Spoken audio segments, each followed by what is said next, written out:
You're not confused.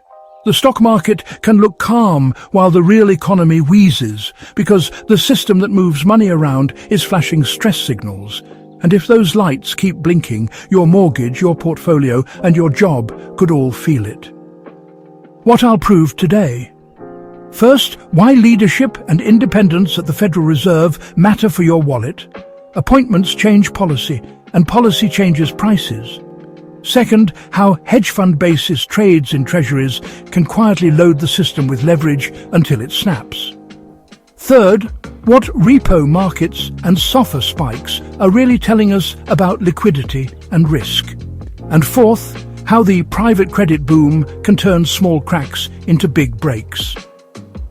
By the end, you'll see why the everything's fine headline can coexist with your budget saying otherwise, and what to watch next. Let's peel back the curtain. Does this feel like reading your bank statement after being on vacation? Welcome to macroeconomics.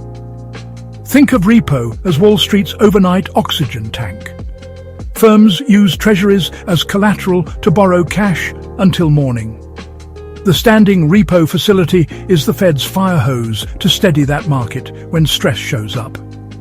When the secured overnight financing rate, or SOFR, which is basically the going price of that overnight collateralized cash, pushes above the Fed's target range for Fed funds, it's a stress signal. Cash lenders want a premium because they sense risk. If you're still with me and your eyes aren't glazing over like a day-old donut, follow for more why your APR won't listen to cable news. Basis trade leverage has been flagged by global and US regulators as a stability risk, precisely because small dislocations can be magnified.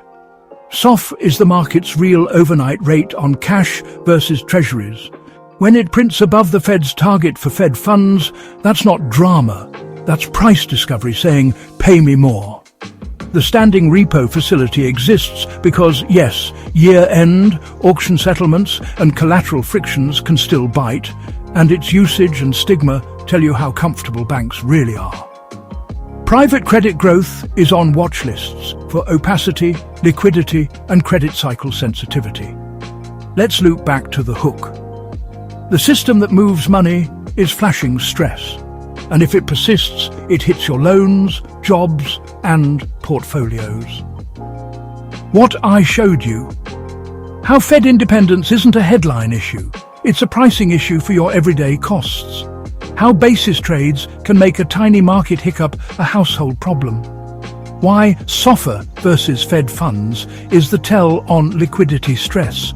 Rates follow plumbing. Where private credit can turn friction into fractures. Was this helpful? Tell me in the comments. Which part made the most sense or drove the most questions? Drop topics you want next, rates versus housing, bond ladders versus cash, or how to read funding spreads without a PhD. Your questions steer Money Monday. Thank you so much for watching. Check out our Money Tree and Me profile for more helpful financial literacy videos. Money Tree and Me, providing better security and ensuring better lives.